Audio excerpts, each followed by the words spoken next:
Sobat JKN, bertemu lagi dengan kami di podcast Siap JKN. Kembali sama peserta JKN di episode ke-8 season ke-4. Nah, oke, gimana nih kabar dari Sobat JKN di sana setelah kita beberapa hari libur dari April sampai Mei. Dan jangan sampai ya efek berlibur akhirnya membuat pola makan kita jadi tidak terkendali, karena mungkin sewaktu liburan, apalagi pas Idul Fitri, sembari kita makan mungkin makan rendang, coto atau segala macam. Nah, akibatnya bisa berdampak pada kesehatan kita. Misalnya jangan sampai kita terkena penyakit kronis seperti diabetes, jantung, dan hipertensi. Oke, nah bagi kamu Sobat JKN, tidak perlu khawatir karena BPJS Kesehatan menghadirkan screening yang namanya screening riwayat kesehatan. Nah, apa sih screening riwayat kesehatan ini? Nah, hari ini kita akan membahas screening riwayat kesehatan dengan narasumber kita. Di samping saya sudah hadir narasumber yang sangat informatif. Selamat sore Kak Hadi, dan mungkin boleh perkenalkan diri terlebih dahulu. Sore. Ya, selamat sore Sobat JKN. Perkenalkan, nama saya Nur Hadi, staf promotif preventif kantor cabang Makale. Oke, itu saya dari Kak Hadi. Oke Kak, mungkin dari pertanyaan pertama, apa sih Kak sebenarnya dari screening riwayat kesehatan ini? Ya, untuk screening riwayat kesehatan itu sendiri ialah pengisian pertanyaan tentang riwayat kesehatan diri sendiri, terkait kesehatan keluarga, pola makan, konsumsi makanan sehari-hari untuk mendeteksi beberapa penyakit peserta JKN. Nah, pesertanya di sini itu seluruh peserta JKN yang usianya di atas 15 tahun ke atas, dan dilakukan setiap satu kali setahun. Nah, sebelum mengakses pelayanan di fasilitas kesehatan tingkat pertama, contoh puskesmas, dokter keluarga, atau di fasilitas tingkat pertama. Nah Kak, selanjutnya tentu dari pelaksanaan screening riwayat kesehatan ini ada dasar hukumnya. Jadi seperti apa Kak, mungkin boleh disebutkan? Ya, untuk dasar hukum dari pelaksanaan screening riwayat kesehatan ini itu yang pertama di Undang-Undang Nomor 40 Tahun 2004 terkait SJSN pasal 22 ayat 1, di mana manfaat jaminan kesehatan itu bersifat pelayanan keseluruhan berupa pelayanan promotif preventif, manfaat pelayanan berupa pelayanan promotif preventif, kuratif, rehabilitatif juga, termasuk obat-obatan dan bahan medis habis pakai.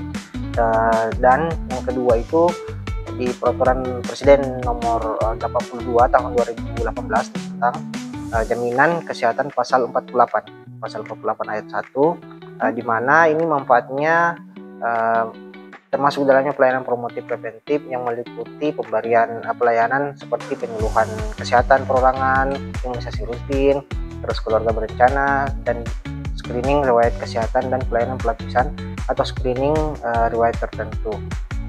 Nah, serta yang terakhir itu peningkatan kesehatan bagi peserta penderita penyakit kronis.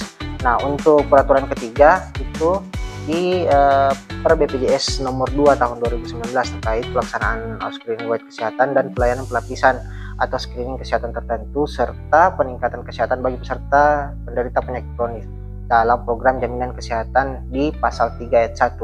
Nah, pelaksanaan screening ini dilakukan untuk mendeteksi risiko penyakit peserta JKN. Oke, ternyata ada 3 dasar hukum ya Kak.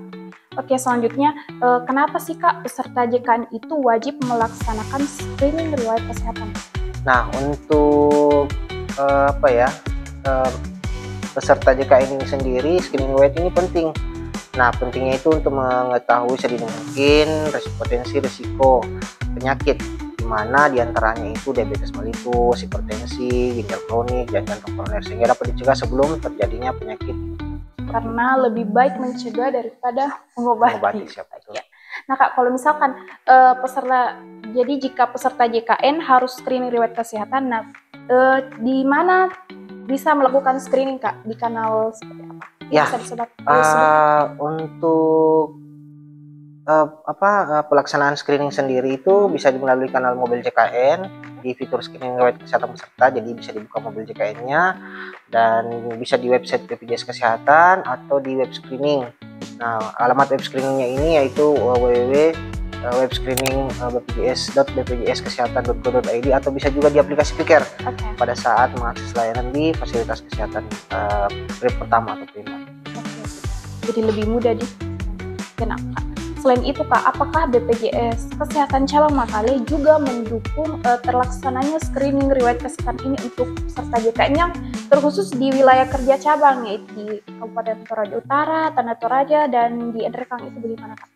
Ya, untuk BPJS Cabang Makale sendiri itu pastilah mempublikasikan screening riwayat kesehatan ini. Terus misalnya kita berikan poster di puskesmas atau di DPP, sosialisasi di beberapa sekolah. Nah, setelah sosialisasi itu peserta diwajibkan melakukan screening dengan menggunakan ini web screening seperti itu melalui smartphone-nya adik-adik SMA seperti itu.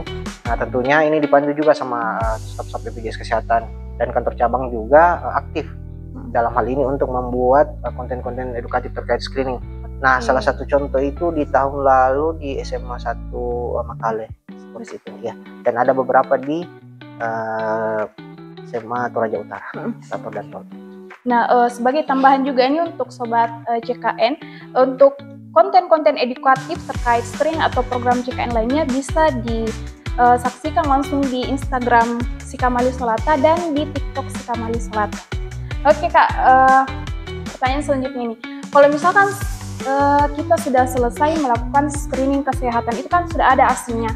Nah, itu seperti apa Kak?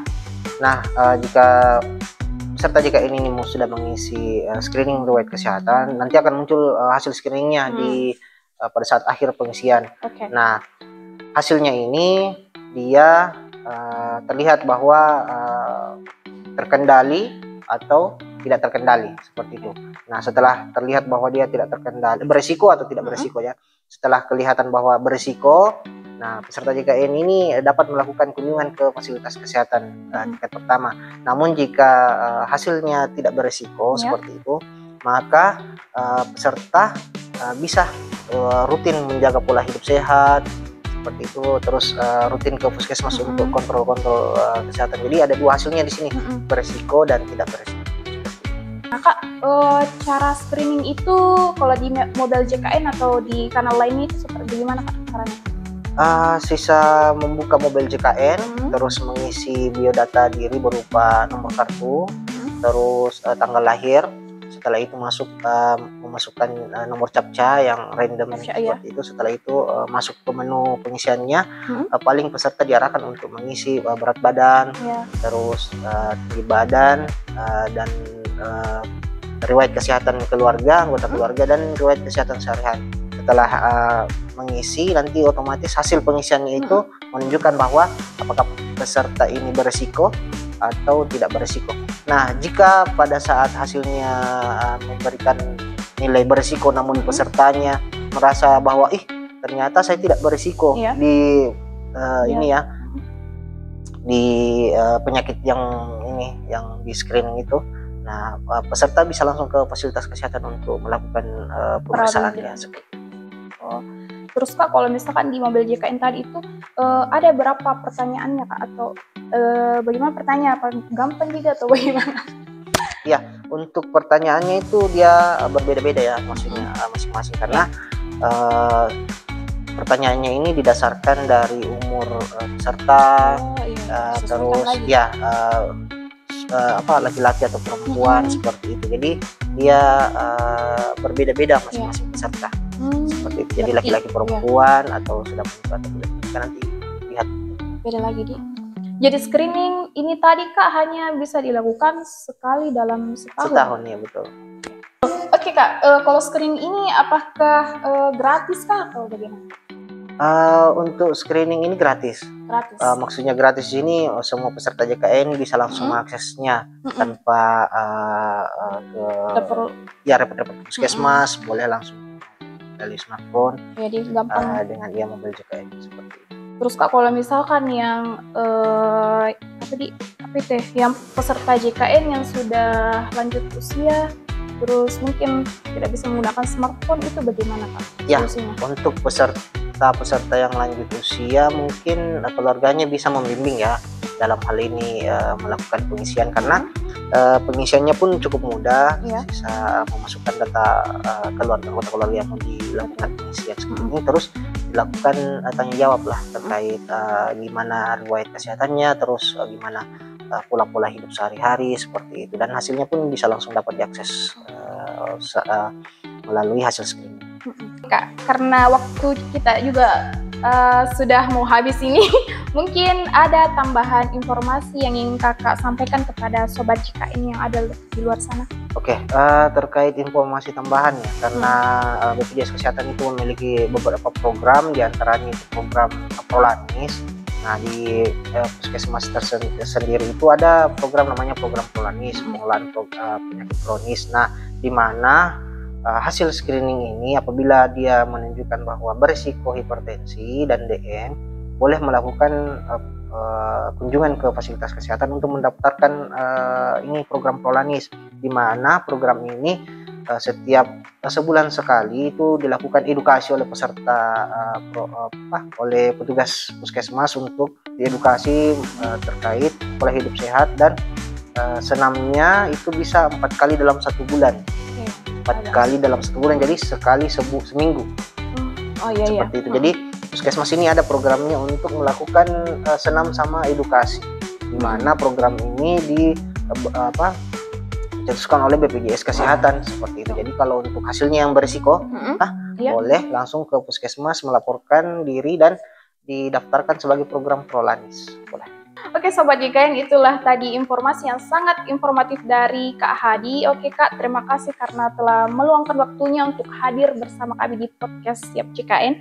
Oke, untuk Sobat JKN di luar sana, jangan lupa untuk melakukan screening kesehatan, apalagi sekarang itu cukup gampang nih, karena kita bisa melakukan screening langsung ke FKTP, atau sekarang bisa di rumah saja melalui aplikasi Mobil JKN, dan atau langsung di website web screening BPJS Kesehatan, yaitu www.bpjskesehatan.go.id. Oke Sobat JKN, sampai jumpa di pertemuan selanjutnya. Bye-bye.